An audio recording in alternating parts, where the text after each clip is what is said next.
Can a 1031 exchange be used for new construction?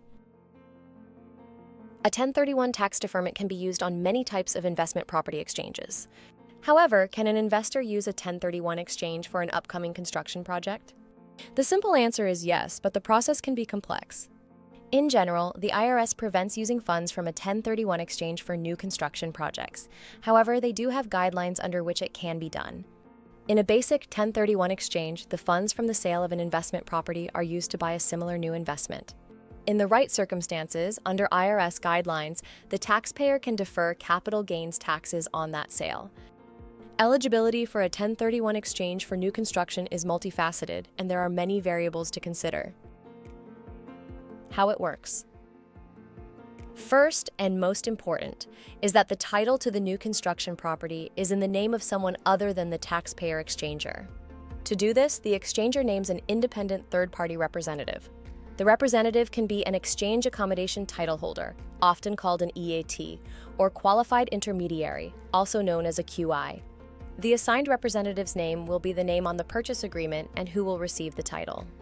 Sometimes the exchanger might have their contractor acquire the land where the new construction will take place. While the title will go to the EAT or QI at closing, all associated funds will be in an escrow account set up by the investor. Construction is under the taxpayer's supervision, and the title holder pays the bills through escrow.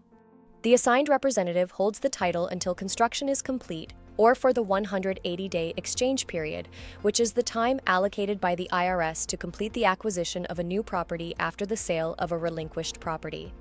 As with other 1031 exchange transactions, there is a 45-day time limit after the sale of the original investment to identify the replacement investment, which in this case would be the new construction property. If a replacement property is new construction, there are stringent requirements, and the description must detail items like specific building plans. When construction is complete, the representative will transfer the title to the investor and complete a regular 1031 exchange for the new property. Things to consider. There are several things to remember about using a 1031 exchange for new construction, including the following. The new construction project must be equal to or greater in value than the original investment property at the end of the construction and before the representative deeds it back to the original investor. This means that the investor can buy land or property worth less than the relinquished property as long as the value is equivalent at the end of construction. The representative cannot transfer the title back to the investor until construction is complete, and it must be within the 180-day exchange period. All of the equity from the relinquished property must be used on construction costs or a down payment within the 180-day exchange period. Keep in mind that an investor must close on their replacement property within 180 days. Over the past few years, construction timelines have slowed due to labor and supply chain issues. Consider whether selecting completed or almost completed new construction might be a better fit for a replacement property. A 1031 exchange can be difficult on a new construction property. There are many variables, so it is highly advisable to work with a knowledgeable partner to navigate the process.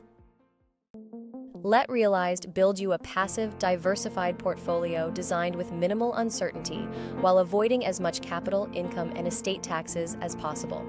To learn more or book a consultation, check the links in this video's description.